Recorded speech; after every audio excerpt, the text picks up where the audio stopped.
For this episode of Shaking Through, we recorded a band called Circuit des Yeux, which is the project of a really unique singer named Haley Fohr from Chicago, Illinois.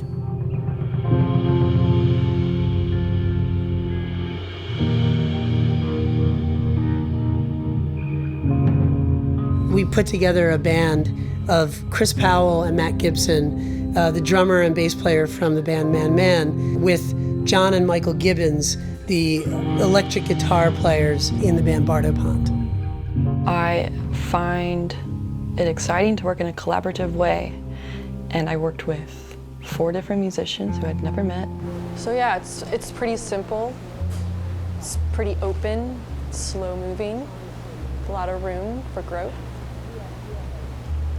And I'll just play. This was going to be a song that really relied on sort of like the magic moments that sort of sprung from the performance. Right. I just go back and forth. And that's where I'd like it to be like super heavy. Yeah. And I'd like to kind of maybe do a bit of improv vocalization. Yeah. And it can just be like the earth splitting open. Yeah.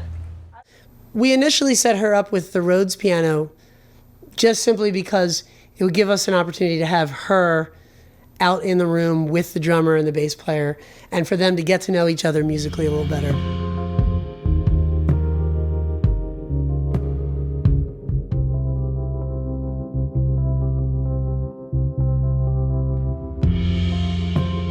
It was a nice instrumental choice, and it worked, and so we just went with it. We kept it the basic rhythmic instrument of the song.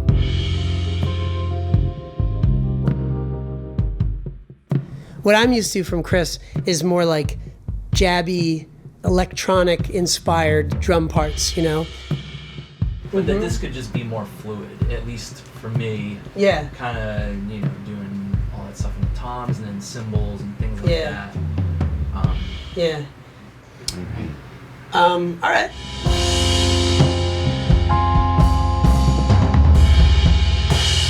Chris's thing for it really set the course.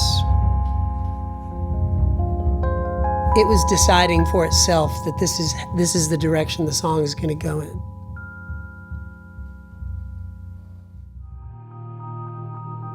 I asked John and Michael how they usually go about recording a Bardot Console song.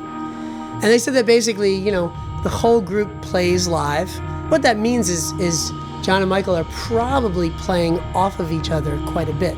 Ironically, they were the ones who decided they wanted to do them separately. So I was curious to see how that affected things.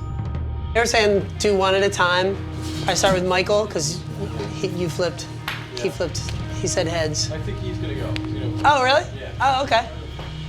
Cool. So then, despite the fact of losing the coin toss, you still go first. I get the choice. Oh, he gets the choice. So for Michael and John's guitars, we used the Coles 4038 as like the close mic. That went into the RCA BA31. And then we also used the RD4 as a room mic, which we placed like kind of over the top of the amp with the null pointed down, so it's rejecting the amp but picking up the room. The one thing I wanted to see was like how and when they decided to turn on one pedal and turn off another pedal, or turn on all these things. And the coolest discovery was that there was zero rhyme or reason. It was just random and constant and like kaleidoscopic.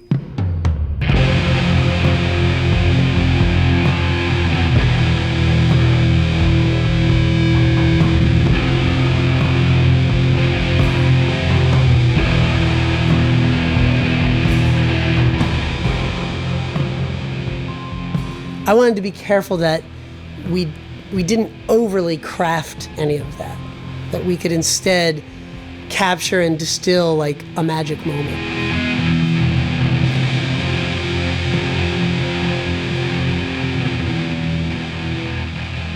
The more we added stuff to this song, like, this is kind of like the darker and scarier the song got.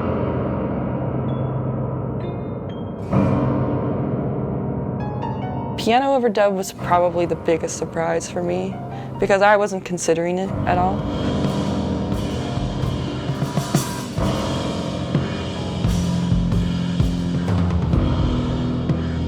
The other thing we could play with is that idea of like someone holding out the chords on the piano and then somebody like picking.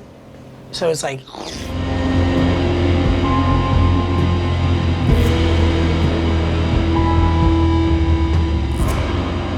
It was just another element of just like low-end dissonant texture to the song. With Haley's music, the most unique quality is her voice. I might have seen what you've seen, and I might have known what you know, but I don't know much of anything. We set up both mics. We set up the U67 and the A440. The 440 for some reason was being really, really noisy. So just, you know, out of time constraint, we were just like, all right, 67 sounds great. Let's just go with that.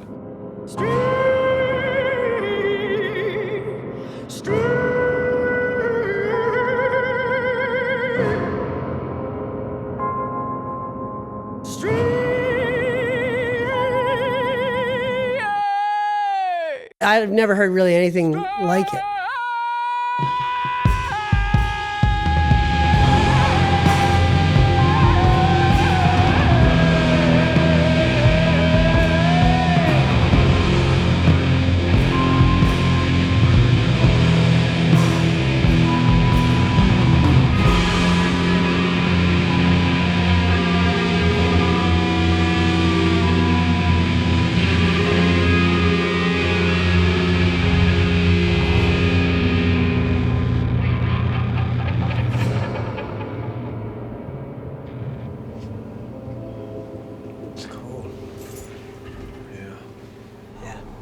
Geez, that sounded awesome.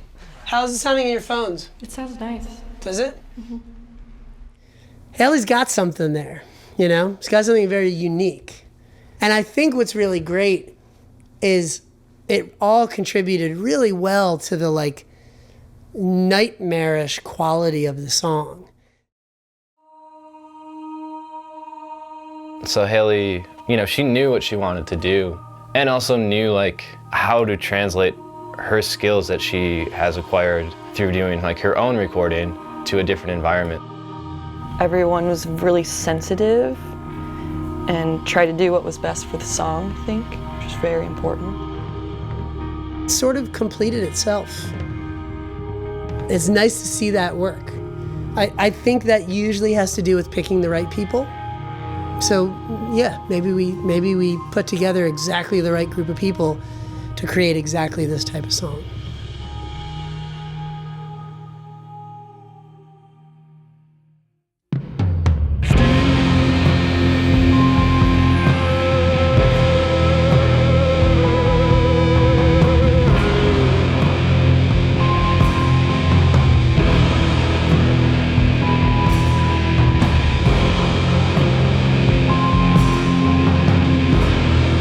Download the multi-tracks recorded for this or any episode of Shaking Through, or to learn more about Weathervane Music, the nonprofit that produces this series.